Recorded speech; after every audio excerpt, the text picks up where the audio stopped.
வார்த்தைகளை கேட்கிற அன்பு தாசரே, கர்த்தர் உங்களை தேவனுடைய ராஜ்யத்தை கட்டளைத்திருக்கிறார். தாவீதின் வார்த்தையை நிறைவேற்றுவதற்கான சாலமோனை போல கர்த்தர் இன்றைக்கு இயேசு கிறிஸ்து கொடுத்ததான வார்த்தையை நிறைவேற்றுகிற அப்போஸ்தலர்களாக, தீர்க்கதரிசிகளாக, சுவிசேஷகர்களாக, மேய்ப்பர்களாக, போதகர்களாக, உதவி செய்கிற கணுக்களாக உங்களையும் என்னையும் கர்த்தர் தெரிந்து கொண்டிருக்கிறார்.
கர்த்தருடைய பரிசுத்த நாமத்திற்கு மகிமை உண்டாவதாக. 1 நாளாகமம் 28வது அதிகாரம். தாவீது இஸ்ரவேல் ஜனங்களுக்கும் தன்னுடைய குமாரனாகிய சாலமோனுக்கும் இவருடைய காலகட்டத்துக்கு பிற்பாடு செய்யப்பட வேண்டிய காரியங்களை குறித்து ஒரு கட்டளை நிறைவேற்றப்பட வேண்டிய மிக முக்கியமான ராஜ கட்டளையாக சில வார்த்தைகளை ராஜ கட்டளையாக சொல்றார். கோத்திரங்களின் தலைவரும், ராஜாவை சேவிக்கிற வகுப்புகளின் தலைவரும், 1000 பேருக்கு அதிபரும், 100 பேருக்கு அதிபதிகளும், ராஜாவுக்கும் ராஜகுமாரருக்கும் உண்டான எல்லா ஆசையையும் மிருக ஜீவன்களையும் விசாரிக்கிற தலைவருமாகிய இஸ்ரவேலின் சகல பிரபுக்களையும், பிரதானிகளையும், பலசாலிகளையும், சகல பராக்கிரமசாலி தாவீது எருசலேமில் போட்டு பக்கா லீடர்ஸ், எல்லா லீடர்ஸும் வந்துட்டாங்க. All the leaders. அப்படி எல்லா லீடர்ஸும் வந்த உடனே அப்போ ராஜாவாகிய தாவீது எழுந்திருந்து கால் ஊன்றி நின்று, அப்படின்னா இவர் கொஞ்சம் கடைசி நாட்களில் சுகவீனமாக இருந்தார் முதிர் வயதில் அப்படின்னு கேள்விப்படுறோம். இப்போ அவர் என்ன செய்கிறாருன்னா திரும்ப அதை கஷ்டப்பட்டு எழுந்து நின்று அந்த ராஜ கட்டளையாகவும் தேவ கட்டளையாகவும் கொடுக்கணுங்கிறதுக்காக தன்னுடைய முழு பலத்தையும் அவர் சேர்த்து கொண்டு நின்று சொல்றாரு, என் சகோதரரே, என் ஜனமே, நான் சொல்லுவதை கேளுங்கள். கர்த்தருடைய உடன்படிக்கை பற்றியும் நம்முடைய தேவனுடைய பாதப்படியும் தங்குவதற்கு ஒரு ஆலயத்தை கட்ட நான் மனதில் நினைத்து கட்டுகிறதற்கு ஆயத்தம் பண்ணினேன். எதுக்கெல்லாமா? உடன்படிக்கை பற்றி வைக்கிறதுக்கும் அவருடைய பாதப்படி. ஆனாலும் தேவன், நீ என் நாமத்திற்கு ஆலயத்தை கட்ட வேண்டாம், நீ யுத்த மனுஷனாயிருந்து இரத்தத்தை சிந்தினாய் என்றார். அதனால நான் செய்ய முடியல. இப்போதும் இஸ்ரவேல் அனைத்தின் மேலும் என்றைக்கும் ராஜாவாக இருக்க இஸ்ரவேலின் தேவனாய் கர்த்தர் என் தகப்பனுடைய வீட்டாரில் எல்லாரையும் என்ன தெரிஞ்சு கொண்டார். என்றென்றைக்கும் ஒரு வார்த்தை யூஸ் பண்றாரு பாருங்க. அப்படின்னா என்ன அர்த்தம்? தலைமுறை. ஏற்கனவே அதுக்கான வாக்குத்தத்தம் கிடைத்திருக்கு. உன்னுடைய ராஜ்யபாரத்தை நான் சிங்காசனத்தை நிலைப்படுத்துவேன், உன் குமாரன் உன் சிங்காசனத்தில் அமருவான். இது ஒரு வாக்கு தத்துவமும் தீர்க்க தரிசனமும். அப்ப அந்த தீர்க்க தரிசனம் மனசில் சொல்றார், யூதாவையும் யூதா வம்சத்தின் தகப்பன் குடும்பத்தையும் தலைமையாக தெரிந்து கொண்டு என்னை எல்லா இஸ்ரவேலின் மேலும் ராஜாவாக்கி என் தகப்பனுடைய குமாரர்கள் என் மேல் பிரியம் வைத்தார். என்னை தெரிந்து கொண்டார், என் மேல் பிரியம் வைத்தார். இந்த காலையில் நான் வார்த்தையை நான் சொல்றேன். கர்த்தர் உங்களை தெரிந்து கொண்டார், கர்த்தர் உங்க மேல பிரியம் வைத்தார். கர்த்தருக்கு ஸ்தோத்திரம் உண்டாவதாக. ஆமா, உங்களை ராஜாவா இருக்கும்படி. அடுத்தது இன்னொரு வார்த்தை சொல்றாரு, கர்த்தர் அநேக குமாரரையும் தந்தள்ளினார். எனக்கு ஆண்டவர் தந்தள்ளினார், தெரிந்து கொண்டார், பிரியம் வைத்தார், தந்தள்ளினார். அப்புறம் இஸ்ரவேல் ராஜ சிங்காசனத்தை உட்கார்வதற்கு என்ற எல்லா குமாரர்களையும் குமாரன் சாலமோனை தெரிந்து கொண்டு அவன் ஆண்டவர் அதை செஞ்சு நினைச்சாரு, அவனையும் உருவாக்கிட்டார். அவர் என்னை நோக்கி, யாரு? தேவன் என்னை நோக்கி, உன் குமாரனாகிய சாலமோனே என் ஆலயத்தையும் என் பிரகாரங்களையும் கட்ட கடவன், அவனை எனக்கு குமாரனாக தெரிந்து கொண்டேன், நான் அவனுக்கு பிதாவாக இருப்பேன். என்னை தெரிந்து கொண்டார், என் மேல் பிரியம் வைத்தார், என்னை ஆசீர்வதித்தார்.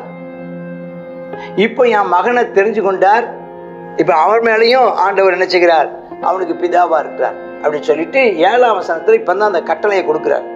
இவ்வளவு பெரிய தெரிந்து கொள்ளப்பட்டு பிரியமானவர்களாகி இருக்கிற நீங்கள், இவ்வளவு பெரிய ஆசீர்வாதத்துக்குரியவர்களாகிய உங்களுக்காக நான் சொல்றது இந்நாளில் நடக்கிறபடி, இப்ப இருக்கிற மாதிரி அவன் என் கற்பனையின்படியும் என் நியாயங்களையும்படி செய்ய உறுதியாய் இருப்பானானால் அவன் உறுதியாய் இருப்பானானால் அவன் ராஜ்யபாரத்தை என்றென்றைக்கும் திடப்படுத்துவேன். இதுக்கு அடுத்து நெகட்டிவான வார்த்தை என்ன? அது தொடர்ந்து வர்ற வார்த்தை உள்ளர்த்தமாக இருக்கிற இன்னொரு வார்த்தை என்ன? அவன் மறைவாக இருக்கிற இன்னொரு வார்த்தை என்ன? உறுதியாய் இல்லாமல் போனால் ராஜ்யபாரத்தை திடப்படுத்த மாட்டேன் சொல்லிட்டு அடுத்த வார்த்தை, இப்போது நீங்கள் என்றென்றைக்கு இந்த நல்ல தேசத்தை சுதந்திரமாய் அனுபவித்து, நீங்கள் ஜனங்கள் எல்லாரையும் தம் மகனையும் உட்பட உங்களுக்கு பிறகு உங்கள் பிள்ளைகளுக்கு சுதந்திரமாய் பின்வைக்கும் பொருட்டாக நீங்கள் உங்கள் தேவனாய் கர்த்தரின் கற்பனை எல்லாம் கை கொண்டு விசாரியுங்கள், காவல் காத்து கொள்ளுங்கள். எல்லாருமே இந்த வசனத்தின்படி நடக்க, கற்பனைப்படி நடக்க நீங்கள் என்ன செய்யுங்க? ஆவணம் செய்யுங்கள். ஏனென்றால் அப்படி நீங்கள் ஆவணம் செய்யும் போது, கை கொண்டு விசாரித்து ஆவணம் செய்யும் போது, நீங்கள் கர்த்தரின் சபை இஸ்ரவேல் அனைத்தின் கண்களுக்கு முன்பாகவும் நம்முடைய தேவனுடைய செவியேற்கவும் உங்களுக்கு புத்தி சொல்கிறேன். ஆவணம் செய்யுங்கள். அப்போ தான் உங்களுடைய எதிர்காலமும் எதிர்கால தலைமுறையும் கர்த்தரை பின்பற்றும். அப்போ இது உங்களுக்கு புத்தி சொல்கிறேன்னு சொல்லி சொல்கிறேன். ஒன்று ராஜ கட்டளை, ஆமாம், ஆலயத்தை கட்டுவதற்கு. ரெண்டாவது தன்னுடைய மகனை குறித்து சொல்கிறாரு. அதுக்கப்புறம் மகனை பார்த்து மகனுக்கு கொடுக்குறாரு. மகனுக்கு சார்ஜும்பாங்க அந்த வார்த்தையை. சார்ஜ்னா என்னென்னு? கட்டளை, ராஜ கட்டளை. அப்போ அந்த சார்ஜுன்னு சொன்னால் அது தவிர்க்க முடியாத ஒரு கட்டளை. அது தவிர்த்தால் பயங்கரமான அதுக்கு என்ன உண்டுன்னா அதுக்கு தண்டனை ரொம்ப பெருசு. சார்ஜ்னா ஒரு டேக் சார்ஜ் அப்படிங்கிறாங்க. டேக் சார்ஜ், நீ அதை சார்ஜ் எடுத்துக்கோங்க, நீங்கள் டேக் சார்ஜ், அதான் ரெஸ்பான்சிபிள் எடுத்துக்கோங்கிற மாதிரி அர்த்தம். அப்போ சாலமோனை பார்த்து சொல்ல, நீ பிதாவின் தேவனை அறிந்து கொள் முதலாவது. ரெண்டாவது, உத்தம இருதயத்தோடும் உற்சாக மனதோடு அவரை சேவி. மூணாவது, கர்த்தர் எல்லா இருதயங்களையும் ஆராய்கிறவர், நினைவுகளின் தோற்றங்களை அறிகிறவர். ஆகையினால நீ அவரை தேடினால் உனக்கு தென்படுவார். நீ அவரை விட்டுட்டேன்னா அவர் உன்னை கைவிட்டு விடுவார். இப்போதும் எச்சரிக்கையாயிரு. பரிசுத்த ஸ்தலமாக ஒரு ஆலயத்தை கட்டுவதற்கு கர்த்தர் உன்னை தெரிந்து கொண்டார். நீ திடன் கொண்டு அதை நடப்பி என்று சொன்னார். கர்த்தர் உன்னை தெரிஞ்சிட்டாரு. ஆலயத்தை கட்டுறதுக்கு தான் உன்னை தெரிஞ்சிட்டாரு. தேவனுடைய திருச்சபையை கட்டுவதற்கு தான் உன்னை தெரிஞ்சு கொண்டிருக்கிறார். தேவனுடைய ராஜ்யத்துக்கு நீ பயனுள்ள ராஜ்யத்தை கட்டுறதுக்கு தான் தெரிஞ்சு கொண்டிருக்கிறார். நீ ரொம்ப கவனமாயிரு. நீ அவரை அறிஞ்சுக்கோ, அவருடைய வார்த்தைகளை அறிந்துக்கோ. ஒரு உத்தம இருதயத்தோடும் உற்சாக மனதோடு சேவி. நீ அவரை தேடினால் தென்படுவார். நீ தேடாமல் கைவிட்டுட்டீன்னா அவர் உன்னை கைவிட்டுருவாரு, வேஸ்டாக போயிடுவேன். அதனால நீ திடன் கொண்டு அதில் நடப்பிப்பாயா சொல்லிட்டு அவர் சொல்கிறார். தாவீதுக்குமான சாலமோனுக்கு மண்டபமும் அதன் அறைகளும், அதன் பொக்கிஷ சாலை, அதன் மேல் வீடு, அதன் உள்ளறை, கிருபாசனத்துக்கு வேண்டிய மாதிரி எல்லாம் ஆவியினால் தனக்கு கட்டளையிட்டபடி எல்லாம், பாருங்க ஒரு வார்த்தை, ஆவியினால் தனக்கு கட்டளையிடப்பட்டவர்கள் எல்லாம் அவன் செய்ய வேண்டிய கர்த்தருடைய ஆலய பிரகாரங்களும் தேவனுடைய நேர்ந்து கொள்ளப்பட்டவைகளும் பொக்கிஷங்கள் வைக்கும் சகல சுற்றறைகளும் இருக்க வேண்டிய மாதிரியையும், ஆசாரியரையும் லேவியரையும் வரிசைகளை வகுக்கிறதுக்கும், கர்த்தருடைய ஆலய பணிவுடைய வேலை அனைத்திற்கும், கர்த்தருடைய ஆலயத்து வேலையின் பணிமூட்டுகள் அனைத்திற்கும் கட்டளைகளை எல்லாம் கொடுக்கும். ஆவியினாலே நிரப்பப்பட்டு இந்த சார்ஜ் அவன் கொடுக்குறான். பிரைஸ் தி லார்ட், ஹல்லேலூயா. அப்புறம் 14ஆம் வசனத்தில் எல்லாவற்றையும் நிரப்பி கொடுக்குறான். கொடுத்துட்டு 19ஆவது வசனத்தில் வசனம் சொல்கிறான். எல்லாத்துக்கான மாதிரியை கொடுக்குறான். இப்படி செய்யப்படணும், இப்படி பண்ணணும், இதான் பிளான் சொல்லிட்டு சொல்ல, இந்த மாதிரியின் படியை சகல வேலைகளும் எனக்கு தெரியப்படுத்த இவையெல்லாம் கர்த்தருடைய கரத்தினால் எனக்கு எழுதி கொடுக்கப்பட்டதுன்னு சொல்கிறான். ஓ ஹல்லேலூயா. அது ரொம்ப ஆச்சரியமான விஷயம் பாருங்க. அதாவது நமக்கு தெரியும் மோசேக்கு எழுதி கொடுத்தாருங்கிறது 10 கட்டளையை. நமக்கு தெரியும் மோசேக்கு அங்கே வனாந்திரத்தில் அவர் சீனாய் மலையில் அந்த மாதிரியை காண்பித்தார்னு தெரியும். ஆனால் தாவீதுக்கும் அதே போல ஒரு மாதிரியை ஆண்டவர் தாவீதுக்கும் கொடுத்திருக்கிறாரு. அவர் தெரியப்படுத்த எல்லாம் கர்த்தருடைய கரத்தினால் எழுதி கொடுக்கப்பட்டதுன்னு சொல்றார். இதே மாதிரி தான் ஆமென், ஸ்தோத்திரம், இது எழுதி கொடுக்கப்பட்டது. இதே மாதிரி கர்த்தராய் இயேசு கிறிஸ்து திருச்சபையை கட்டுகிறதுக்கான காரியங்களில் பிதாவானவரே அவரை அனுப்பினார். அவர் தான் ஓனரே, அவர் தான் எழுதி கொடுக்க வேண்டியதில்லை, அவர் தான் ஓனர். அவர் சொல்ற, என் சபையை நான் கட்டுவேன், இந்த கல்லிமேல் என் சபையை நான் கட்டுவேன்னு சொல்றார். அப்போ அதுக்கு தான் உங்களையும் என்னையும் கத்த பயன்படுத்திட்டு இருக்கிறார். அப்போ இங்கே தாவீது சொல்றது பார்க்குறோம். மோசே கட்டப்பட்ட ஆசரிப்பு கூடாரம், ஆக்சுவலாக நம்ம எல்லாம் சாலமோன் கட்டின தேவாலயம் தான் நம்ம சொல்லிகிட்டே இருக்கிறோம். ஆனால் ஆக்சுவலாக சாலமோன் கட்டின தேவாலயமாக இருந்தாலும் அது யார் கட்டின தேவாலயம்? இப்போ பெசலியல் கட்டின ஆசரிப்பு கூடாரம்னு சொல்கிறது இல்லை. தான் அகோலியாப்பும் மற்ற ஜனங்கள் எல்லாரும் சேர்ந்து, ஸ்திரீகள் எல்லாம் சேர்ந்து கெட்டினதான எல்லாரும் காணிக்கை கொடுத்து நடந்ததுன்னு அவங்க பேரை சொல்றது இல்லை, மோசே பேரை சொல்கிறோம். அதே மாதிரி தான் இங்கேயும் நடப்பிப்பதற்கு பெசலெயேலை போன்ற ஒரு ஞானமான ஒரு நபர் தான் ஆமென் சோத்திர பெரிய சிற்பாசாரியாக இருந்து திறமையுள்ள சிற்பாசாரியராய் சகல ஞானமும் படைத்து இந்த ஆலயத்தை கட்டுற விஷயத்துக்கு கர்த்தர் பயன்படுத்தின நபர் சாலமோன். ஆனால் யாருக்கு மாதிரி கொடுக்கப்பட்டது என்றால் தாவீதுக்கு மாதிரி கொடுக்கப்பட்டது. சொல்றாரு, எல்லாம் கர்த்தர் கொடுத்தது, இதே மாதிரி செய்ய கவனமாயிரு. குமாரனாயி சாலமோனுக்கு நீ பலம் கொண்டு தைரியமாயிரு, எதுக்கும் பயப்படாத, இதை நடப்பி பயப்படாமலும் கலங்காமலும் இரு. தேவனாய் கர்த்தர் என்னும் என் தேவன் உன்னோடே கூட இருப்பார். கர்த்தருடைய ஆலயத்தை கட்டுகிறதற்கு அடுத்த சகல கிரியைகளையும் நீ முடித்து தீர்மட்டும் அவர் உன்னை விட்டு விலக மாட்டார், உன்னை கைவிட மாட்டார். என்ன சூப்பரான வார்த்தை.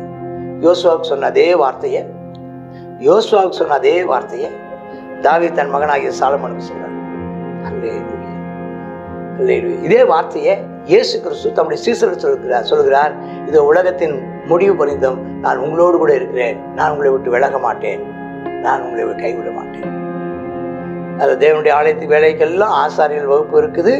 சகல வித செய்கிற நிபுணரான மனப்பூர்வம் இல்லை, நிபுணர் மட்டும் இல்லை, மனப்பூர்வமாக சகல மனுஷனும் சொற்படி கேட்கும் பிரபுக்களும் ஜனங்களும் மட்டும் இருக்கிறாங்க.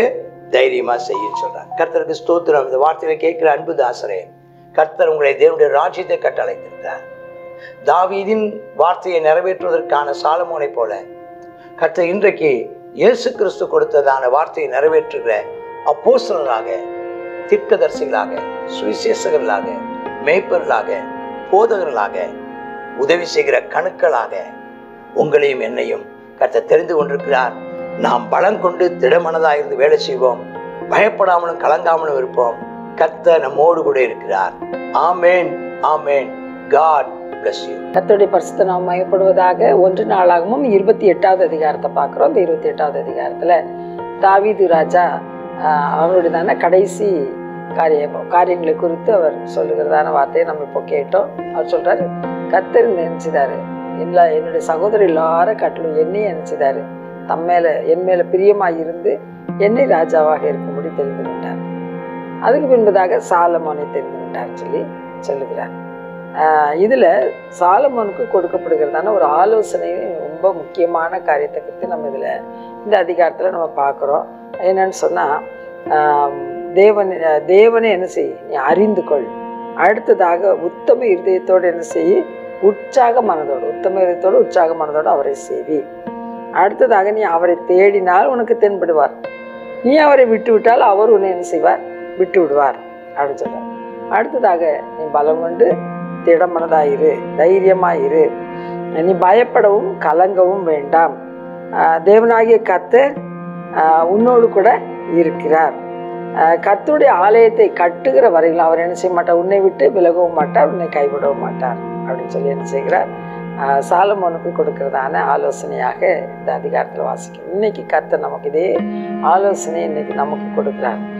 நாம் இந்த ஆலோசனை நம்ம கேட்டு கர்த்தர் இன்னைக்கு நம்முடையதான சமுதாயத்தின் நடுவில், நம்முடைய ஜனத்தின் நடுவில் நாம என்ன செய்தார், அவருடைய பிள்ளையாக இருக்கும்படிக்கு நம்மேல் பிரியம் வைத்தார். அந்த பிரியத்துக்கு ஏற்றாற் போல் நம்ம நடந்து கொள்வோம். இந்த நாளில் நம்ம கொடுக்கப்படுகிறதான இந்த ஆலோசனையை கேட்டு நாம் அவருக்கு பிரியமாய் நடப்போம். நாம் அவரை அறிந்து கொள்ளுகிற விதமாக அறிந்து கொள்வோம், அவரை தேடுகிற விதமாக நாம் அவரை தேடுவோம். உற்சாக மனதோடு உத்தம இதயத்தோடு அவரை பின்பற்றுவோம். நாம் அவரை விட்டுட்டா அவர் நம்மை விட்டுருவார். ஆகையினால் நம்ம என்ன செய்வோம், பலம் கொண்டு தைரியமாக இருந்து காரியத்தை நம்ம என்ன செய்யணும், நடத்தணும். நம்ம பயப்படாமல் கலங்காமல் இருக்க கர்த்தர் நமக்கு நம்மோடு கூட இருக்கிறார். நம்முடைய தேவனாய் கர்த்தர் அவர் நமக்கு சொன்னதை செய்யும் அளவும் அவர் நம்ம விட்டு விலகுவதும் இல்லை, நம்ம கைவிடுவதும் இல்லை. ஜெபம் பண்ணுவோமா? ஆவியானவரே, ஸ்தோத்திரம். சொன்னதான இந்த வாக்குத்தத்தங்களுக்காக நன்றி ஆண்டவரே. அப்பா, அந்த சமுதாயத்தின் நடுவில் எல்லாரையும் காட்டிலும் கத்தா உண்மை பின்பற்றுவதற்கு நீர் எங்களை தெரிந்து கொண்டீர் ஆண்டவரே. ஆமென் அப்பா, ஸ்தோத்திரப்பா. உண்மை ஆராதிக்க எங்களை தெரிந்து கொண்டீரப்பா. உம்முடைய இந்த ஜனத்தை எனக்கென்று ஏற்படுத்தினேன், இவர்களின் துதியை சொல்லி வருவார்கள் என்று சொல்லி எங்களை ஏற்படுத்தி வச்சிருக்கிறீங்கப்பா. எங்களை உயிரோடு காப்பாற்றி வர்றீங்கப்பா. இதெல்லாம் உங்களுடைய கிருபை. நாங்கள் ஒவ்வொரு நாளும் உங்களுடைய கிருபையை நாங்கள் ஆமேனப்பா ஸ்தோத்திரம் உணர்ந்து கொள்ளுகிறோமப்பா. இந்த நாளில் சாலமோன் சொல்லுகிறபடி நீ அவரை தேடினால் அவர் உனக்கு தென்படுவார்னு சொல்லப்பட்டபடி கர்த்தாவே நீ அறிந்து கொள். ஆமே, நீ அவரை அறிந்து கொள்ள வேண்டியமா அறிந்து கொள். உத்தம இருதயத்தோடு ஆமேன் அப்பா அவரை சேவின்னு சொல்லப்பட்டிருக்கு. உற்சாக மனதோடு அவர் சேவின்னு சொல்லப்பட்டிருக்குதுப்பா.